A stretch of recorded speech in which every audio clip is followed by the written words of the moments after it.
നമസ്കാരം. Welcome to Geetha's ഭക്തി ഗീതം. വൺ ഡേ വൺ ശ്ലോകം. Shrimad Mahabhagavatam 1009th day. Today 17th Shloka of പ്രഥമസ്കന്ധം 13th chapter.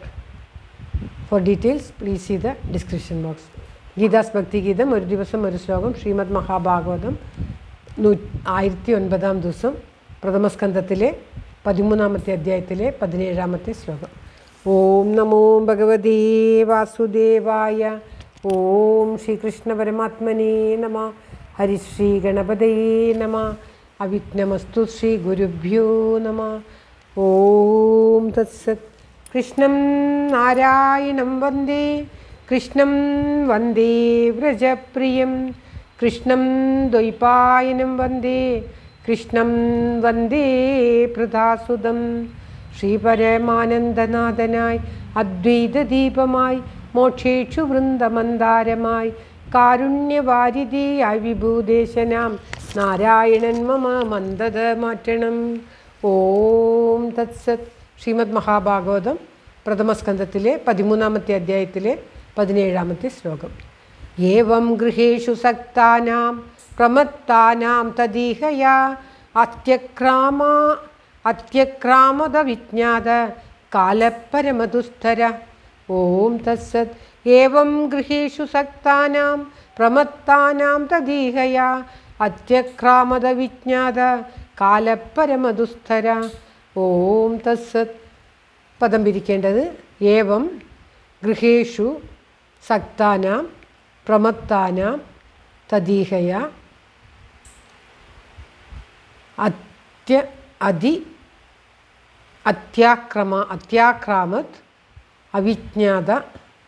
അത്യാക്രാമത് അവിജ്ഞാത കാല പരമദുസ്തര. പദം പിരിക്കേണ്ടത് വലിയ ബുദ്ധിമുട്ടില്ല. അതായത് ഏവം ഇപ്രകാരം ഗൃഹേഷു ഗൃഹങ്ങളിൽ സക്താനാം അതിതാൽപര്യമുള്ളവരും തദീഹയ ആ വ്യാപാരത്തിൽ പ്രമത്താനാം മതിച്ചവരുമായവരുടെ പരമദുസ്തര ഏറ്റവും ദുസ്തരമായിട്ടുള്ള ആയുഷ്കാലം അവിജ്ഞാത അറിയപ്പെടാതായിട്ട് അത്യക്രാമത് അതിക്രമിച്ചു. നമുക്കെല്ലാം നടക്കുന്നത് പോലെ ഇങ്ങനെ പുത്രൻ പൗത്രൻ എന്നിങ്ങനെ വിഷയത്തിലുള്ള ആസക്തന്മാരും ഗൃഹാദി പാലനത്തിൽ ആസക്തരായിട്ടുള്ള അവരവരുടെ പരിപാലനാദി വ്യാപാരങ്ങളുടെ തിരക്കുകൊണ്ട് മതിമറന്നവരായ ആളുകളുടെ പൊതുവായിട്ടുള്ള ഒരു തത്വം പറയുകയാണ് ഇവിടെ. ആയുഷ്കാലം അവർ അറിയാതെ തന്നെ കഴിഞ്ഞു പോകുന്നു. ബ്രഹ്മാവാദി ദേവന്മാർക്ക് കൂടെ കാലഗതിയെ തടുക്കാൻ സാധിക്കുകയില്ല. പിന്നീട് കേവലം മനുഷ്യന്മാരുടെ കാര്യം പറയേണ്ടതുണ്ടോ എന്ന് സൂചിപ്പിക്കുകയാണ് ഇവിടെ സൂതൻ. ഇങ്ങനെ നമ്മൾ അറിയാതെ തന്നെ നമ്മുടെ നിത്യജീവിതത്തിൽ കുടുംബത്തെയും മറ്റുള്ളതും ഒക്കെ ചെയ്തുകൊണ്ട് നിത്യം ഉള്ള നമ്മുടെ തിരക്കുകളിലൂടെയിൽ കാലം പോകുന്നത് നാം അറിയുന്നില്ല. മൃത്യുവോട് അടുക്കുന്നത് ഏറെ എളുപ്പത്തിൽ നാം മറന്നു പോകുന്നു എന്നാണ് പറയുന്നത്.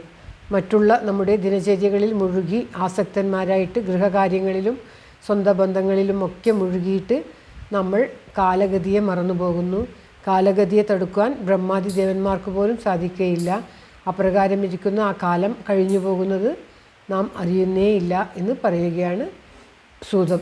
അതായത് കുറേ കാലം കഴിഞ്ഞുപോയി യുധിഷ്ഠിരനും മറ്റും രാജ്യത്തെ പരിപാലിച്ചും പൗത്രനെ നോക്കി സന്തോഷിച്ചും കുറേ കാലങ്ങൾ അപ്രകാരം കഴിഞ്ഞുപോയി എന്ന് പറഞ്ഞിട്ട് പറയുകയാണ് കാലം പോകുന്നത് ഇപ്രകാരം ഗൃഹാദി ബന്ധങ്ങളിലും മറ്റുള്ളതിലുമൊക്കെ ആസക്തിയോടുകൂടി ഇരിക്കുന്നവർക്ക് കാലം പോകുന്നത് അറിയുകയില്ല അവർ എന്ന് പറയുകയാണ്. ശ്ലോകം ഒരിക്കൽ കൂടി. ഏവം ഗൃഹേഷു സക്താനാം പ്രമത്താനാം തദീഹയാ അത്യക്രാമത വിജ്ഞാത കാലപരമദുസ്തര.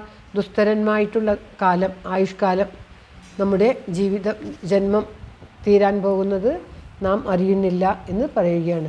നാം ജന്മത്തിൽ ചെയ്യേണ്ടതായിട്ടുള്ള മുഖ്യകർമ്മം ഭഗവത് പ്രാപ്തിയാണ്. ആ ഭഗവത് പ്രാപ്തി നേടാതെ കുടുംബകാര്യങ്ങളിൽ മറ്റുള്ള കാര്യങ്ങളിലും ശ്രദ്ധയായിട്ട് ഈ കുടുംബത്തെക്കുറിച്ചുള്ള ചിന്തയും മറ്റും കൊണ്ട് പുത്രപൗത്രാദികളിൽ ലയിച്ചിട്ട് ഭഗവത് സ്മരണയില്ലാതെ കാലം കഴിയാൻ പോകുന്നു എന്ന് സൂചിപ്പിക്കുകയാണ് ഈ ശ്ലോകത്തിലൂടെ.